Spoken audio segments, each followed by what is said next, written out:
नमस्कार। आपण जो गाड़ीटी आज रास्तार चलाउछंती सेही गाड़ीटी केवल आपणको गंतव्य पहुंचाउ नाही, सेही गाड़ीटी वायु को मध्य परिवर्तन करुछि। आज ओडिशा रे एक कठोर निष्पत्ति नो पीयूसी नो फ्यूएल अर्थात प्रदूषण नियंत्रण प्रमाणपत्र नाही तेबे पेट्रोल नाही डीजेल नाही। एहा कि जनसाधारणक पई दंड ना कि परिवेश को बंचाइबार शेष प्रयास। आजिर एही भिडियो रे आमे खोजिबु सत्य। PUC pollution under control certificate एक छोट कागज किंतु ताहार अर्थ गभीर। एही प्रमाणपत्र कहे आपणक जानवाहन आकाश को केते धुआं छाड़ुछि, केते कार्बन मोनोऑक्साइड, केते नाइट्रोजन ऑक्साइड, केते हार्मफुल गैस। पीयूसी नथिबा गाड़ी केवल आईन भंगकारी नुहे, से हेउछि एक चलंता प्रदूषण यंत्र। केबे आपण भाबिछंती भुवनेश्वर, कटक, राउरकेला, ब्रह्मपुर एही सहर गुड़िकर वायु केते सुरक्षित? रिपोर्ट कहे गत किछु वर्षरे ओडिशार PM 2.5 और PM 10 मात्रा सुरक्षित सीमा को अतिक्रम करिछि। एहार मुख्य कारण जानवाहनर धुआं, पुराना गाड़ी, पीयूसी नथिबा जान। एहा हठात निष्पत्ति नुहे। देशर सर्वोच्च न्यायालय, परिवेश संस्था एवं प्रदूषण नियंत्रण बोर्ड वर्षर परे वर्ष सतर्क करुथिले।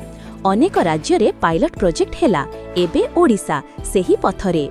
सरकारंक नियम जेउठी पीयूसी नाही सेठी इंधन नाही। किछि लोक रागिछंती, किछि लोक समर्थन करुछंती। केही कहुछंती आमे गरीब पीयूसी करबाकू समय नाही, आउ केही कहुछंती एहा दरकार नहेले आम पिला माने कोन श्वास नेबे। एही नियम जनसाधारणको दुई भाग करि देइछि। डाक्टर कहुछंती प्रदूषित वायु आस्थमा, फुसफुस कैंसर, हृदरोग, शिशुमानक वृद्धि रे बाधा। आज पीयूसी न करी आपण टंका बंचाउथिबे, किंतु आसंता काली स्वास्थ्यर मूल्य देबाकू पड़ी पारे। पीयूसी करिबा कठिन नुहे। निकटस्थ पीयूसी केन्द्र 5 ରୁ 10 मिनिट समय, साधारण शुल्क 1 वर्ष पई मान्य। तथापि लोक अवहेला कलुछंती। नो पीयूसी नो फ्यूएल नीति को नहीं ओडिशा रे साधारण लोकमत दुई भागरे विभक्त। एहा परिवेश सुरक्षा पाई आवश्यक बोली एक पक्ष कहुछि, तो अन्य पक्ष एहाकु साधारण लोकंक पाई असुविधाजनक बोली माने करुछि। समर्थन करुथिबा लोकंक मतरे बढ़ुथिबा वायु प्रदूषण रोकिबाकू एही नीति जरूरी।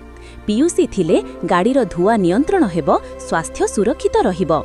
नीति द्वारा लोके गाड़ी रक्षाबेक्षण को गुरुत्व देबे। विरोध करुथिबा लोकंक मतरे ग्रामांचल रे पीयूसी केन्द्र अभाव दूर को जिबा असुविधा।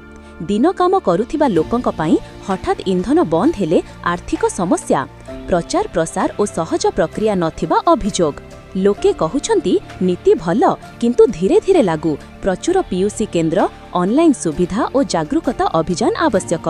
सरकार और साधारण लोक मिसी काम कले परिवेश सुरक्षा सहित लोकंक असुविधा मध्य कमी पारिबो।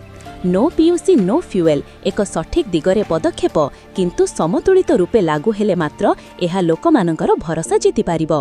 केवल दंड यथेष्ट नुहे। पीयूसी केन्द्र बढ़ाइबा, ग्रामांचल रे सुविधा, जनसचेतनता, डिजिटल पीयूसी नहेले एही नियम दुर्बलंक पई भार हेबो। नो पीयूसी नो फ्यूएल होई पारे एक संकेत पेट्रोल डीजेल जुग धीरे धीरे शेष। इलेक्ट्रिक ज्ञान परिवेशर भविष्यत। आज प्रश्न हेउछि पीयूसी करिवे कि नाही? प्रश्न हेउछि आमे केमिति ओडिशा चाहुछु, धुआरे ढाका ना कि स्वच्छ आकाश? नो पीयूसी कठोर लागि पारे, किंतु संभवतः एहा आवश्यक। जदि एही वीडियो आपणको भाबिबाकू बाध्य करिछि, लाइक करंतु, शेयर करंतु। आपणक मतामत कमेंट रे लेखंतु। नो पीयूसी नो फ्यूएल आपणको ठीक लागुछि कि? जय जगन्नाथ।